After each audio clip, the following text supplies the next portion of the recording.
Hello, everyone. We are Don't mess with the Mommas, Mommas. Mommas, with our motto. You You are are the the protagonist protagonist of of your your life, life, not not the the victim victim of of your your destiny. destiny. And we are on season 2 now Right. because we completed 1 year with our wonderful interview with Boaz, our Gen Alpha. So this is our third episode of season 2. Two. Hello. Uh-huh. And we're talking about something a little bit heavier this time. It's called trauma talk. And just to, we like to talk about things that relate to everyone, and everyone has trauma. And I think the more we get to understand that, the more we'll feel, okay, this person understands me. I'm not alone. I'm connected. We all experience, and it doesn't matter how much money you have or what background you have or whatever, everybody has some form of trauma. So last time we talked about ego. Ouch, my ego. And it really does hurt when your ego is hurt, right? Ouch. True. So to connect it a little bit before we get into talking about trauma, and we'll share lots of examples about that. The small ego, or the lesser self, always says, why did this happen to me? Like, why am I a victim? And our motto, we say it all the time, Yeah. ad nauseum, right? Yeah. You are the protagonist, not the victim Of your life. of your life. So it internalizes the trauma as proof of being permanently broken, worthless, or forever separate from happy people. Out of fear of being hurt again, it completely shuts out others, or you become hyper defensive. And we know people like that. We may be that kind of person, where you're just so afraid to open yourself up because of past trauma. However, the greater ego, or the greater self, acknowledges the immense pain, but says, I will not let this define me. Because I survived this, I will use my life to become a beacon of hope for others walking this exact dark path. It transforms a personal wound into a unique life-saving mission. So whatever we go through, the most negative, we can use, as a springboard to encourage others. And just to share some, examples, and we can relate to all of this, I'm sure, and some can relate all of these or a few of these, but there's interpersonal violence and abuse, like physical attacks, domestic abuse, sexual assault, harassment, stalking, childhood emotional neglect, big biggies. Doesn't matter what your financial situation True. is, or, it transcends all that. Or accidents, and we'll share some of that, that you've had. That can be really traumatic, scary as heck, and I'm going to share something. Disasters or mass violence. I can't even imagine people living in places where there's War. war. I mean, my gosh, how horrific. Or wildfires, knowing that your whole life is about to be destroyed, your home. And human-caused, crisis like terrorism also, and war. And then loss, sudden loss and grief of, unexpected death, or even divorce, or, an end of a relationship, all of those. So, and there's acute and chronic and complex trauma, but that's enough info. What do you want to share about trauma? Yeah. Well, it's something that can be generational. Yep.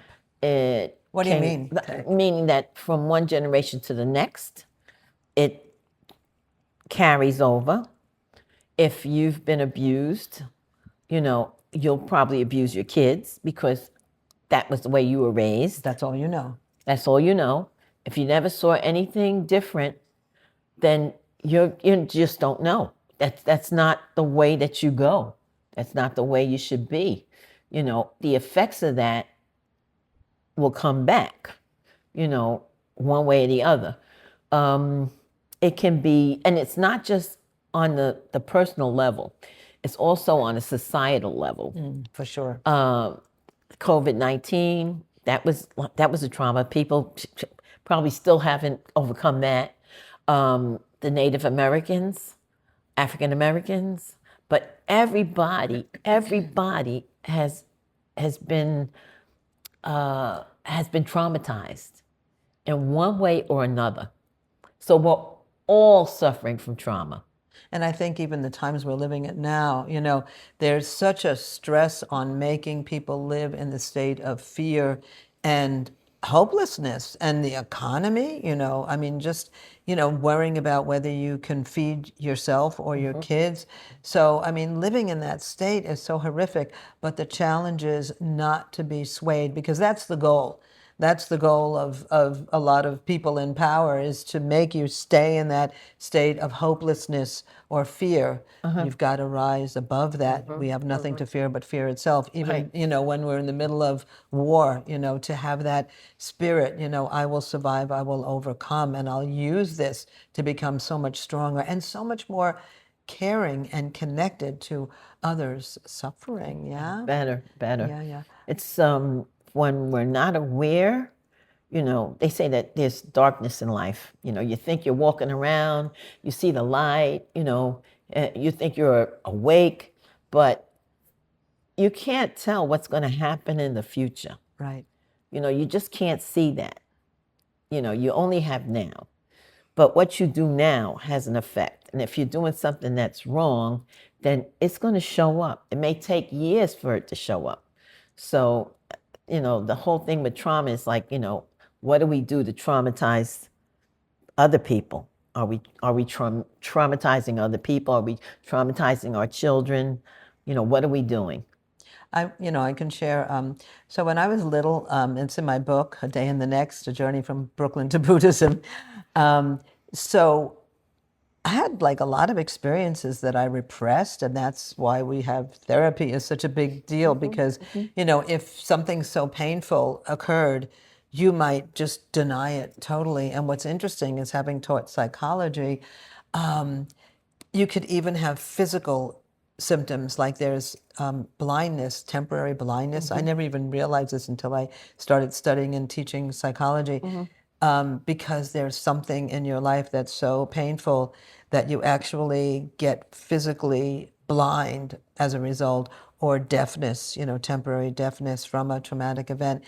And I remember, or I don't remember, some things that happened in my childhood.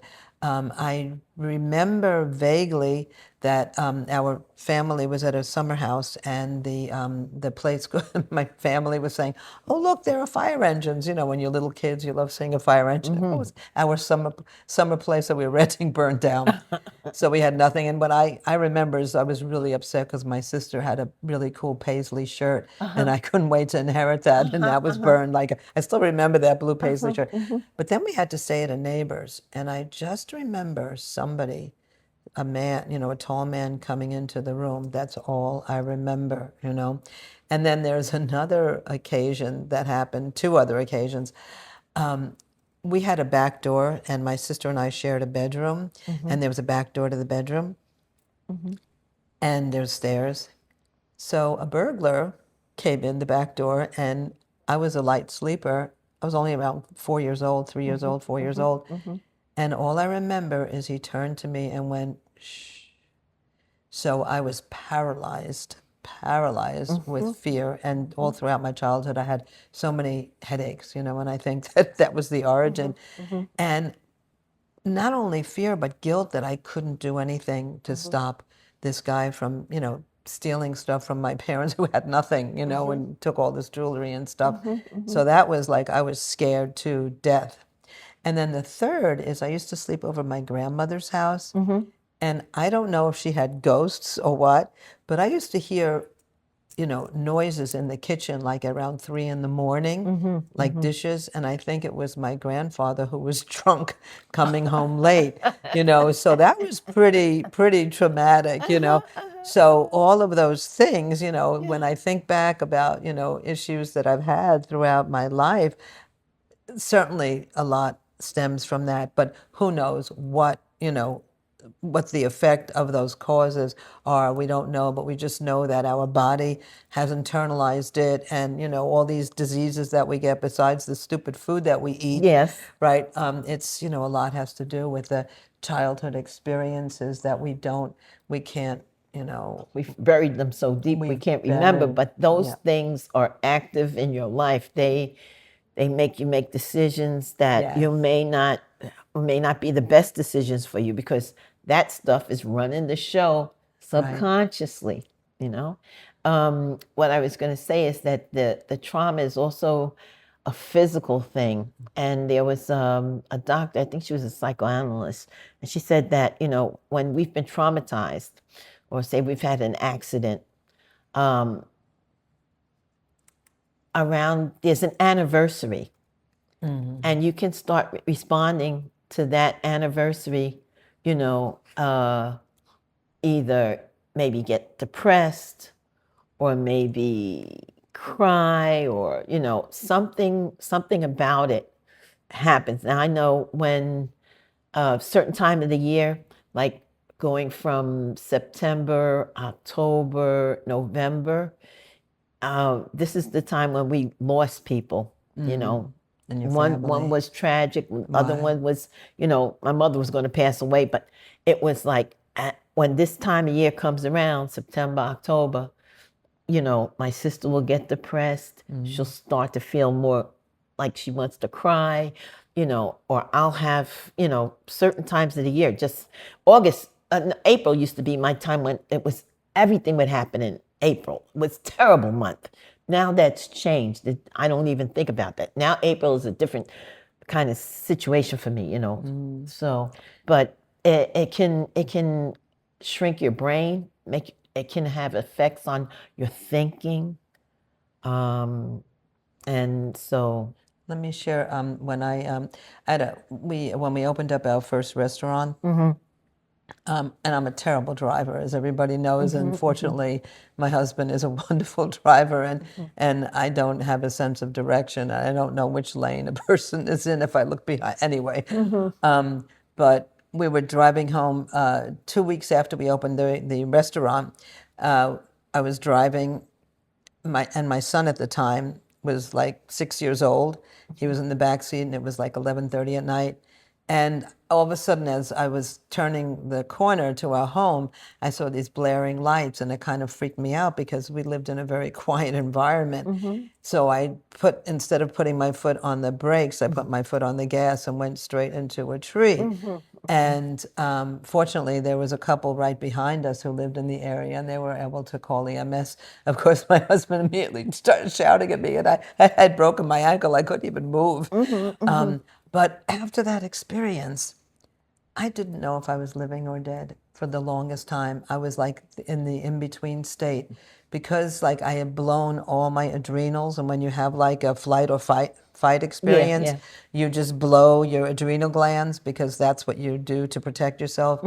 So for the longest time, you know, I didn't know, you know, really, I was sure, like, is this the in-between state? Is this what happens, you know, when you're about to die or you've died? Yeah. And then the day that it occurred, I would always get, it was June 23rd, I would always get so nervous about June 23rd. And the interesting thing is our son got his license on June 23rd, 5 years later. So, you know, I have to like turn that around, you know, but still I fear the 23rd number, and I think that's a weird number anyway. But yeah. But you know, so trauma really takes a weird, you know, it takes a weird course on your nervous system, on everything. And people have panic attacks, you know, and they don't know when it's going to come on, but something subconscious or unconscious.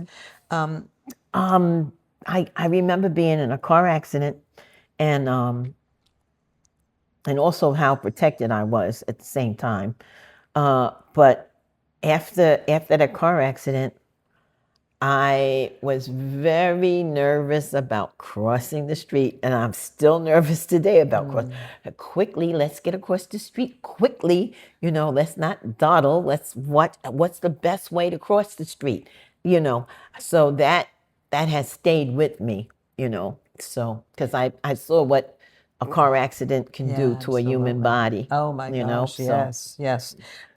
So, Daisaku Ikeda, SGI President Daisaku Ikeda, and we've talked a lot about him in the past because he's had so many encouraging things to say. And, so he said, how do we deal with trauma? Because it's everybody, as we just said, individual, collective. I mean, everybody has some form, even if we're not even aware That's of true. it. And it's generational, as you said, absolutely. And it's collective, we all experience, And it's right? probably lifetime to lifetime too. Absolutely, lifetime to lifetime, yeah. So what he said is that rather than say, why did this happen, to ask, how can I use this to create value? This process of changing, and when we talk about changing karma into mission, turns personal victory over past trauma into a beacon of hope for others. He also said to really be kind to yourself, addressing self-doubt and shame that often accompany trauma, because there's a lot of shame, especially if you've been abused, Yeah. And I have to say, I'm peace-loving, but if I meet anybody who's been abusive to children, I will go ballistic. So avoid self-condemnation and advance at your own pace, right? And so applying these, to really develop your inner resilience and break the isolation of trauma by offering encouragement to others. And when people, share their trauma, then, once you say it out loud, it's not like this horrible thing anymore. You've experienced it. And so many of these, organizations that we have, it's all about dialogue and sharing, so that you can get it out into the open. Yeah. I don't know if there's anything else Let's you see want if to I can share, see or anything I'll else. share encouragement. Anything else you want to share? Okay, so there's a shift from what's wrong with you to what happened to you. What happened to you, instead of blaming somebody for their trauma. And blaming What- yourself. Yeah. Don't blame yourself. What can you do to do that? And then let's see. I guess that's about it. Okay. It doesn't have to be permanent. No, it's definitely not You permanent. can change it. And the thing about your genes, they're working on epigenetic. So you can.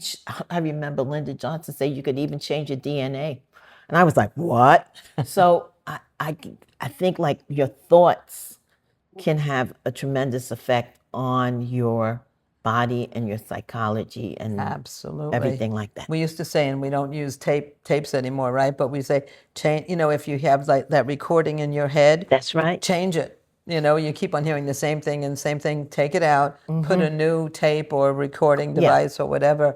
Put a new record in. So that it starts giving you positive messages. And the other thing, a friend of mine was telling us about how, speaking can rewire your brain. Just speaking out, you have a thought, okay, change it, speak out what the opposite of that would be, and it helps you to rewire. And we have no problem speaking, as you No. could tell. You could tell about the poor people we live with. We don't stop quiet as a talking. mouse, except when I'm with her. Anyway, next time we actually are talking about something much funnier, because we talked about some heavy duty topics, the ego, and then now trauma. So we're the next time we're going to talk about barks of wisdom, because dogs know it all. Dogs know it all. So to end with some encouragement, right? Those who have suffered the most deserve the greatest happiness. Those experiencing the harshest karma can embrace the noblest mission and fulfill it. And we always say, as Buddhists, we always say, the heavier your karma, the heavier your mission. So when somebody like has some difficulty in their life, like if they lose a job, we say, oh, congratulations, because it's an opportunity to expand your life, stretch your life, and find out have new experiences. We are not defeated by adversity, but by the loss of the will to strive. Well, I'm going to read that again. We are not defeated by adversity, but by the loss of the will to strive. However devastated you may feel, so long as you have the will to fight on, you will surely triumph. In the end. In the end, in That's the right. beginning, Yeah, in the in between, the middle, in every place. everything. Yeah, That's right. So don't forget. Oh, we are. Don't mess with the Mommas, Mommas, with our motto. You are the protagonist protagonist of of your your life, life, not not the the victim victim of of your your destiny. destiny. Find us on all platforms. You can see us, you could hear us, and you can dance. Keep on dancing. I don't know. Yeah, yeah. And we're on Spotify, YouTube, all the major platforms. Yeah, TikTok, TikTok. Instagram, Substack, Yeah, Blue everything. Sky. And don't forget, we publish every Wednesday. Okay. So Okay. take care. I guess. Okay. Yeah. Until Bye next for time. now. Until Bye we bye.